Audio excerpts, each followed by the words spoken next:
Hello दोस्तों, welcome to the movie diaries. आज की फिल्म है डुएल। कहानी की शुरुआत में हम एक शख्स को देखते हैं। वो रात के समय एक ग्राउंड में खड़ा है। वहाँ और लोग भी बैठे थे, जैसे कि कोई खेल शुरू होने वाला है। उस शख्स का नाम रॉबर्ट है। उसके चेहरे पर हमें एक शिकस्त दिखाई देती है। कैमरा द्वारा सारी चीज़ों को रिकॉर्ड किया जा रहा है। उसके सामने टेबल पर कई हथियार रखे हुए थे। वो जैसे ही उस हथियार को उठाने जाता है, पीछे से उस पर तीर द्वारा हमले होने लगते हैं। उससे पहले वो कुछ समझ पाता, वो टेबल के पीछे छिप जाता है और एक तीर आकर उसके सीने में गड़ जाता है। वो वहाँ से निकलकर उस शख्स की तरफ भागने लगता है जो उस पर लगातार तीर से हमले कर रहा था। उस तक पहुंचकर वो उस पर लगातार खंजर से हमला करता है और उस शख्स की मौत हो जाती है। हम देखते हैं वो शख्स बिल्कुल रॉबर्ट की तरह दिख रहा है। रॉबर्ट को इस खेल का विजेता घोषित कर दिया जाता है। इस खेल का नाम डुएल डेथ है, पर डुएल क्या है और दोनों एक दूसरे को क्यों मार रहे थे, इसकी जानकारी तो हमें नहीं मिल पाती। अगले दृश्य में हम सारा नाम की एक लड़की को देखते हैं। दुनिया अब काफ़ी फ्यूचरिस्टिक हो गई है। सारा एक अल्कोहलिक है। उसका बॉयफ्रेंड पीटर, जो उसमें कुछ खास रुचि नहीं लेता, शायद उसे सारा का बर्ताव पसंद नहीं। कभी कभी वीडियो चैट के जरिए उसके बॉयफ्रेंड से बातें होती हैं, पर वो उससे मिलने नहीं आता। सारा की एक माँ भी है, पर वो अपनी माँ के साथ नहीं रहती। सारा को माँ के साथ भी रहना नहीं पसंद है। एक दिन जब सारा सुबह सोकर उठती है तो देखती है उसका बेड खून से सना हुआ है। उसे खून की उल्टियाँ हुई थी। वो चेकअप के लिए हॉस्पिटल जाती है। वहाँ भी उसे खून की उल्टियाँ होनी शुरू हो जाती है। वहाँ उसके टेस्ट किए जाते हैं। रात वो हॉस्पिटल में अपने बॉयफ्रेंड पीटर से वीडियो कॉल पर बात कर रही थी। सारा चाहती थी कि पीटर उसे हॉस्पिटल में मिलने आए, पर पीटर बताता है कि वो काफ़ी व्यस्त है और अब वो सोने जा रहा है। सारा को भी लगता है कि पीटर को उसकी कोई फिक्र नहीं है। सुबह डॉक्टर बताती है कि उसे एक गंभीर बीमारी है जिसका इलाज नहीं है और उसके सर्वाइवल के चांसेस सिर्फ 2% है।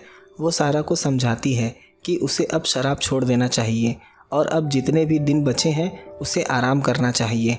अगले दृश्य में सारा को घर पर देखते हैं। उसने इस बीमारी की खबर पीटर और अपने माँ को भी नहीं दी है।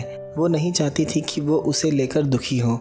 रात वो अकेला महसूस कर रही थी, इसलिए पीटर को कॉल करती है, पर पीटर भी व्यस्त था। इसलिए सारा अपने अकेलेपन को दूर करने के लिए फिर शराब का सहारा लेने लगती है। दूसरे दिन वीडियो कॉल पर पीटर बताता है कि वो डॉक्टर से मिला था और उसने बताया कि ये काफ़ी रेयर बीमारी है जिसका इलाज नहीं है, इसलिए उसे अब रेस्ट करना चाहिए। पर सारा इस तरह से रिएक्ट कर रही थी जैसे कुछ हुआ ही नहीं हो। पीटर कहता है कि तुम मरने वाली हो, और ये सच है। सारा एक बार फिर से इमोशनल हो जाती है। सारा दूसरे दिन डॉक्टर के पास जाती है। उसके बीमारी की जानकारी पीटर को डॉक्टर ने ही दी थी। वो बताती है कि ये बीमारी उसके स्टोमक में है, जो धीरे धीरे करके उसे ख़त्म कर देगा। सारा कहती है वो मरना नहीं चाहती और उसके पास 2% अभी भी सर्वाइवल चांसेस हैं, पर डॉक्टर बताती है वो काफ़ी रेयर केसेस में ही होता है। सारा को काफ़ी चिंता थी कि उसके जाने के बाद पीटर और उसकी माँ को काफ़ी तकलीफ़ होगी। डॉक्टर उसे एक पैम्पलेट देती है और रिप्लेसमेंट प्रोसीजर के बारे में बताती है। इसे एक तरह से ह्यूमन क्लोनिंग भी कहते हैं। सारा मरने से पहले अपने लिए एक डुएल तैयार कर ले, फिर उसके जाने के बाद किसी को भी दुख नहीं होगा। वो रात को उस रिप्लेसमेंट वेबसाइट पर उसके एड्स को देखती है कि किस तरह से डुएल प्रोसीजर ने काफ़ी लोगों की ज़िंदगियों को बदल दिया और वो सभी काफ़ी खुश हैं। रात वो कॉल कर दूसरे दिन का अपॉइंटमेंट फिक्स करती है। सुबह ड्राइव करते वक्त सारा रोने लगती है। उसे यकीन नहीं हो रहा था कि उसकी ज़िंदगी अब कुछ ही दिनों की बची है। हम देखते हैं सारा रिप्लेसमेंट सेंटर में बैठी है। वहाँ वो डॉक्टर से मिलती है, पर डुएल के चार्जेस काफ़ी ज़्यादा थे और सारा के पास उतने पैसे नहीं थे। डॉक्टर उसे समझाता है कि उसके जाने के बाद वो अपने परिवार को एक नायाब तोहफा देकर जाएगी और इसकी कीमत उसके चाहने वालों से बढ़कर नहीं है, और उसके जाने के बाद उसकी डबल सारी जिम्मेदारी उठा लेगी और उसकी डबल काम करके उसके बाकी के लोन्स भर देगी। उसे एक साथ पैसे देने की ज़रूरत नहीं है। सारा उसकी बात मानकर रिप्लेसमेंट के लिए तैयार हो जाती है। थोड़ी देर बाद वहाँ सारा की क्लोन आ जाती है, जिन्होंने उसे सारा डबल का नाम दिया था। सारा उसे सभी चीज़ें बताती है, उसे क्या पसंद है और क्या नहीं। वो उसे अपने घर लेकर आ जाती है। सारा उसे बताती है कि उसने अपनी माँ को इस बीमारी के बारे में कुछ नहीं बताया है, क्योंकि वो अपनी माँ की एकलौती संतान है और उसके जाने के बाद उन्हें दुख बहुत होगा। सारा की डबल उसे यकीन दिलाती है कि वो उसके जाने के बाद उसकी माँ और उसके बॉयफ्रेंड का अच्छे से ख्याल रखेगी। पर कहीं ना कहीं सारा को लग रहा था उसने रिप्लेसमेंट करके कोई गलती तो नहीं कर दी। इसी तरह 10 महीने बीत जाते हैं। सारा अब भी जिंदा है और काफ़ी वक्त से पीटर और सारा डबल एक साथ हैं। उन्हें एक साथ देख सारा काफ़ी जेलस थी। हर सुबह वो यही सोचकर उठती कि आज उसका आखिरी दिन है, इसलिए कल उसने डॉक्टर से अपॉइंटमेंट ली है। वहाँ टेस्ट रन करने के बाद डॉक्टर उसे बताती है कि वो अब ठीक हो चुकी है। उसके बचने के 2% चांसेस काम कर गए हैं। डॉक्टर बताती है कि उसे फैसिलिटी जाकर अपने डबल का डीकमीशन करने पर बात करनी चाहिए। कानून के अनुसार सिर्फ मरे हुए व्यक्ति को ही डबल रखने की इजाज़त है। घर जाते वक्त सारा काफ़ी गुस्से में थी क्योंकि उससे बड़ी गलती हो चुकी थी, क्योंकि पीटर भी अब सारा डबल के साथ रिलेशन में था और सारा ने अपनी माँ को भी ना तो अपनी बीमारी की जानकारी दी थी और ना ही अपने डबल की। सारा अपनी माँ के घर जाती है। वहाँ उसकी माँ और पीटर सारा डबल के साथ बैठे थे। उसकी माँ सारा को देख वहाँ चौंक जाती है, पर अब पीटर और उसकी माँ सारा डबल के साथ ज़्यादा खुश थे। वो बताती है कि मैं असली सारा हूँ, पर उसकी माँ कोई बात सुनने को तैयार नहीं थी। सारा अपने क्लोन पर गुस्सा हो जाती है कि उसे जल्दी ही डीकमीशन करवा देगी। पीटर भी अब सारा डबल को पसंद करने लगा था, इसलिए वो भी नहीं चाहता कि सारा डबल डीकमीशन हो। वो बताता है कि उसकी डबल बिल्कुल उससे अलग है। सारा काफ़ी दुखी हो जाती है। दूसरे दिन सारा को फ़ोन कर बताया जाता है कि सारा डबल ने जीने के लिए 28 अमेंडमेंट पिटीशन फाइल किया है, जिसके तहत उसे डीकमीशन नहीं किया जा सकता। सारा अपने लीगल एडवाइज़र के पास जाती है। उस नोटिस के अनुसार सारा को 1 साल का वक्त दिया गया है ताकि वो खुद को डुएल टू द डेथ के लिए प्रिपेयर कर ले। डुएल टू द डेथ वही है जो दृश्य हमने फिल्म की शुरुआत में देखा था। इस खेल में सारा और डबल के बीच फाइट होगी। दोनों में से एक को मरना होगा। जो जीत गया वो सारा की जगह ले लेगा। रात सारा शहर के सबसे सस्ते कॉम्बैट ट्रेनर को सर्च करती है ताकि वो आने वाले कॉम्बैट फाइट के लिए खुद को तैयार कर सके। वो दूसरे दिन जाकर अपने कॉम्बैट ट्रेनर से मिलती है जिसका नाम ट्रेंट है। वहाँ वो सारा को ट्रेनिंग देता है। आज उसका पहला दिन था, इसलिए कुछ खास नहीं था। ट्रेंट उसे एक सीडी देकर रात उसे देखने के लिए कहता है। उस सीडी का नाम था you always kill the ones you love. उसमें काफ़ी वायलेंस थे। एक वाइफ अपने हस्बैंड की हत्या कर देती है। उस सीडी को दिखाने का मकसद था कि जब डुएल में सारा का सामना अपने डबल से हो तो वो उसे ख़त्म करने में ज़रा भी ना हिचकिचाए।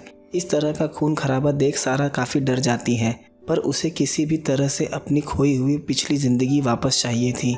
दूसरे दिन ट्रेंट ने टेबल पर काफ़ी हथियार रखे हुए थे और उसे बताता है कि डुएल में सबसे बड़ा हथियार वो खुद है। उसे हथियारों से ज़्यादा खुद पर भरोसा करना होगा। दूसरे दिन ट्रेंट उसे एक हॉस्पिटल में भेजता है जहां ऑटोप्सी के लिए एक महिला की बॉडी आई थी। ट्रेंट चाहता था कि सारा किसी की ऑटोप्सी होते हुए लाइव देखे ताकि उसके दिल से सारे डर ख़त्म हो जाए। दूसरे दिन मॉल में जाकर अपने लिए कपड़े खरीदती है जो वो अपने डुएल फाइट के दौरान पहनेगी। वहाँ से निकलते वक्त पार्किंग में सारा का फ़ोन हाथ से छूट जाता है और उसकी स्क्रीन पर क्रैक आ जाता है। हम देखते हैं साल बीत चुका है, पर शाम को कॉल आता है कि मौसम ख़राब होने की वजह से डुएल फाइट पोस्टपोन कर दी गई है। अब फाइट अगले महीने में होगी। सारा घर पर उसी डुएल फाइट की वीडियो देख रही है जो हमने फिल्म की शुरुआत में देखा था। यहाँ हमें पता चलता है कि उस फाइट में रॉबर्ट का डुएल जीत गया था और ओरिजिनल रॉबर्ट की डेथ हो गई थी, तो उसके डबल ने उसकी जगह ले ली थी। दूसरे दिन हम देखते हैं सारा और पीटर एक रेस्टोरेंट में बैठे हैं। सारा बताती है कि वो अपने डबल को मार के डुएल फाइट ज़रूर जीतेगी। इस पर पीटर कुछ नहीं कहता।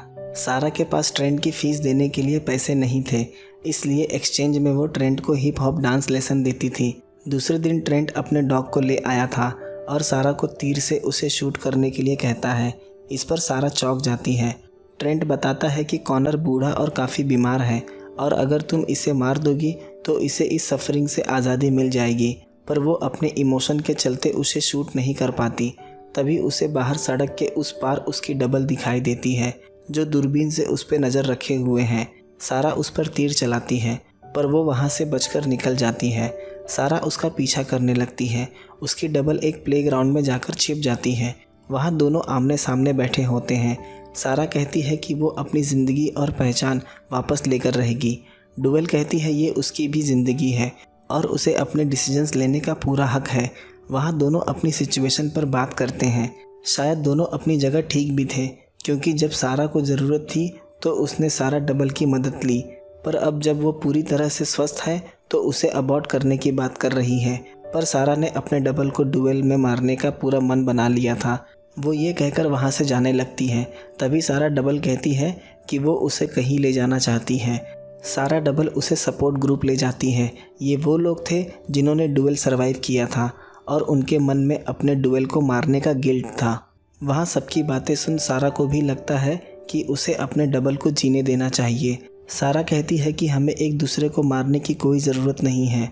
दोनों प्लान करते हैं कि वो ये शहर छोड़कर किसी दूसरे शहर जाकर अपनी नई ज़िंदगी की शुरुआत करेंगे। दूसरे दिन दोनों अपने सफ़र पर निकल जाते हैं। गाड़ी सारा ड्राइव कर रही थी क्योंकि उसकी डबल को ड्राइव करना नहीं आता। आज उनके डुएल फाइट का दिन था। दोनों एक जगह गाड़ी को रोक देते हैं क्योंकि उन्हें जंगल के बीच से जाना था। उन्होंने अपने सामान की चेकलिस्ट तैयार की थी जिसमें पानी भी शामिल था जो सारा डबल लेकर आई थी। वो जंगल में जाने से पहले पानी पीते हैं। रास्ते से गुजरते वक्त सारा रुक जाती है और उसके मुंह से खून आने लगता है। यहाँ पता चलता है सारा डबल ने उस पानी में जहर मिलाया था। यहाँ हम डुएल फाइट में देखते हैं सब सारा और उसके डबल का इंतज़ार कर रहे थे। वहाँ सारा की माँ और पीटर भी बैठे थे। तभी हम देखते हैं सामने से सारा डबल अपने पैर को घसीटते हुए आ रही है। शायद उसके एक पैर में चोट लगी थी। उस महिला के पूछने पर वो बताती है कि उसकी गाड़ी का एक्सीडेंट हो गया था। वो खुद को ओरिजिनल सारा बताती है पर वहाँ ओरिजिनल सारा नहीं पहुँचती। सारा की सर्च में इन्वेस्टिगेशन चलाई जाती है पर उसका कुछ पता नहीं चलता। आखिरी में कोर्ट फैसला सुनाता है और सारा को पूरी तरह से फ्री कर देते हैं। हम देखते हैं वक्त बीत गया है। अब सारा डबल भी डिप्रेस्ड रहने लगी है जिस तरह ओरिजिनल सारा थी। हम देखते हैं सारा डबल के पास सारा का फ़ोन है। जैसा हम जानते हैं उसकी फ़ोन की स्क्रीन टूटी हुई थी। सारा डबल अपनी गाड़ी में बैठ निकल जाती है। हम देखते हैं उसकी गाड़ी पूरी तरह से टूट चुकी है। जैसा उसने बताया था उसका एक्सीडेंट हुआ था और वो गाड़ी एक सर्कल पर रोक देती है और रोने लगती है। शायद उसे अपने किए पर गिल्ट महसूस हो रहा था।